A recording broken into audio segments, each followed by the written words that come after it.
how we would set up an application using the JBoss Enterprise Application Builder image.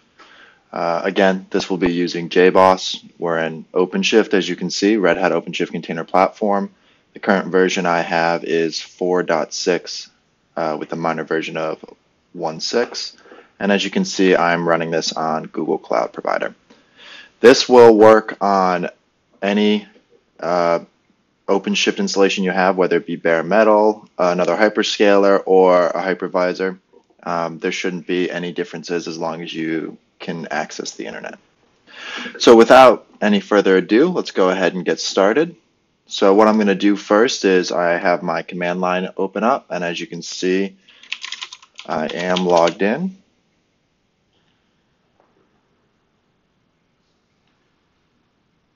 Logged in as Cube admin. Right now I'm going to copy a line to create a new project. So this new project is going to be called My JBoss Application. And I'm just going to remove your username here and replace it with my username. And once I do this, and you can obviously do this in the user interface, it's just a little bit easier to do it in the command line because I can copy and paste. Once I do that, I'm going to go to my user interface and switch to my developer view.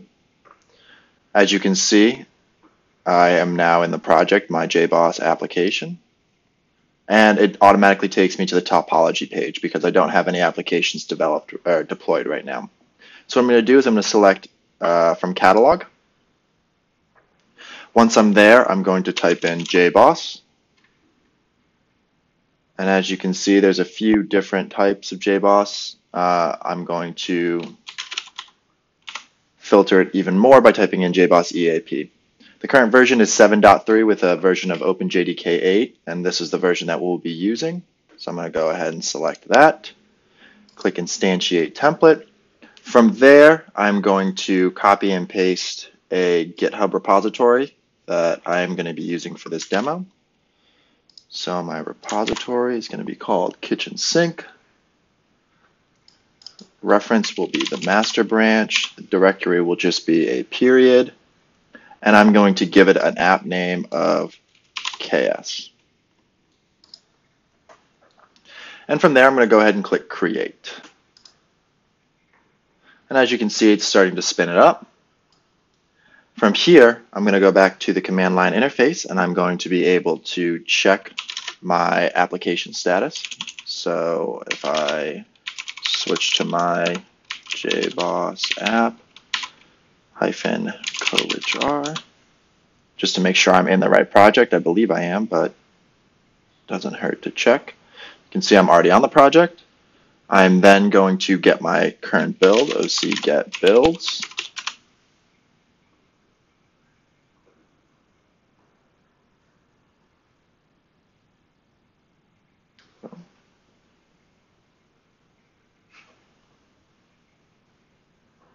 And the build failed.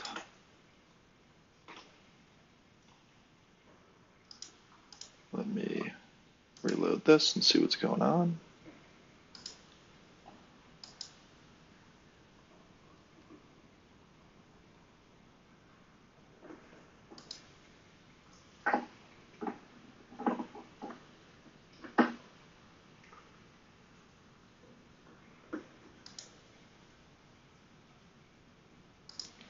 I'm just going to delete this deployment and start over.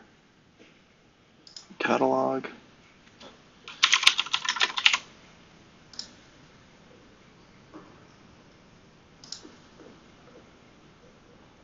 I'm going to leave this name, EAP app, and I'm going to change.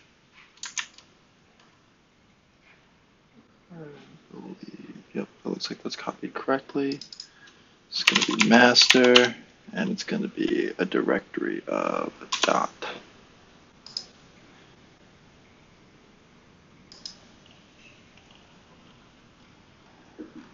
And let's try it again.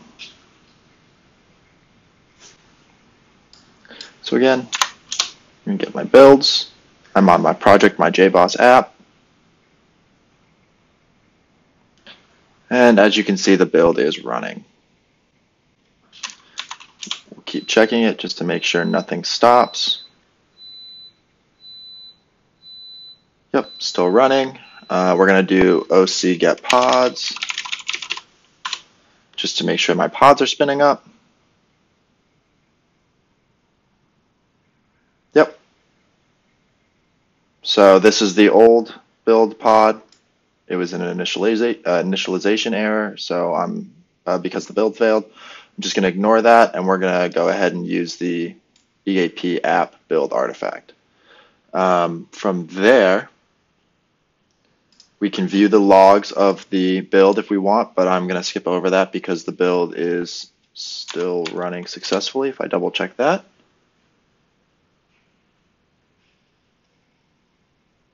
Yep, still running. And we can get the deployment config, which you can also again view in the user interface. So if I go OC get DC,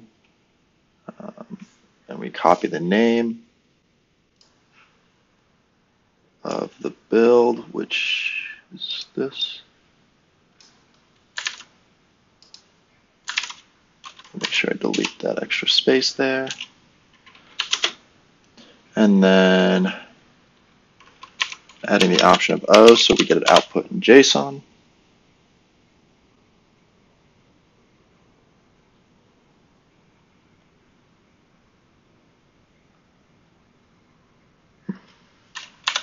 Make sure the build is successful.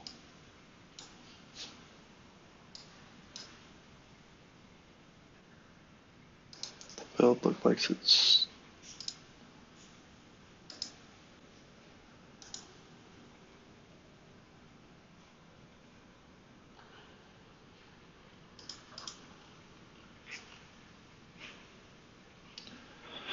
if we check the pods again,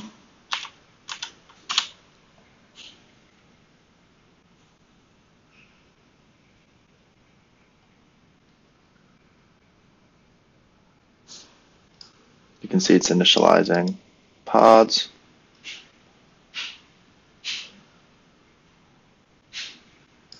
If we open the link, it doesn't exist yet because the build is still going. I'm going to let it sit for a few minutes just to verify that the build completes successfully.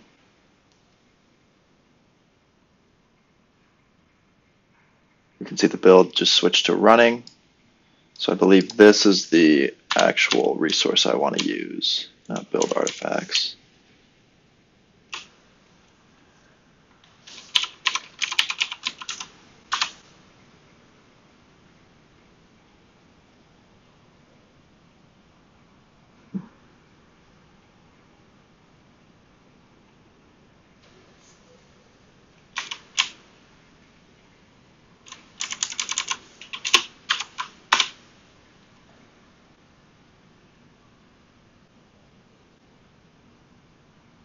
You can see the build completed successfully, so I should be able to open up the app.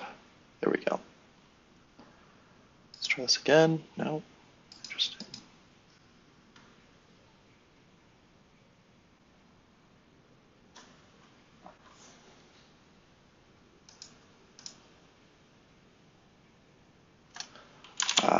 That's the problem. I'm using the wrong name.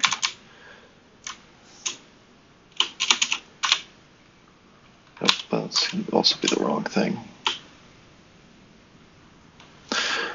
So here's the build config. Again, as the output in JSON. If I wanted to change it to the deployment config, I could do that. And here's the deployment config. So again, here we go. The application has now spun up.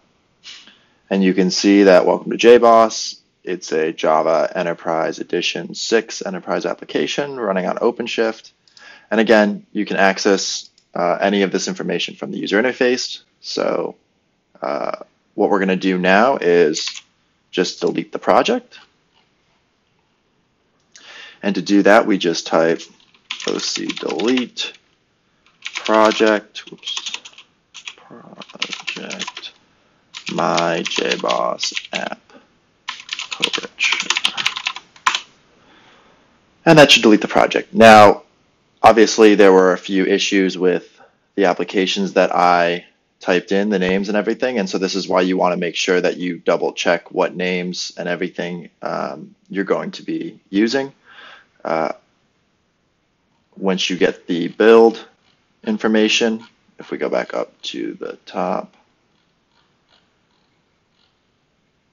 once you get this build information, so if we go OC get builds, the name of your deployment config is just going to be the beginning part of your actual application. So it's just going to be the application name itself. But that is how you spin up from the catalog a JBoss Enterprise Application Platform application. I hope you found this video to be helpful.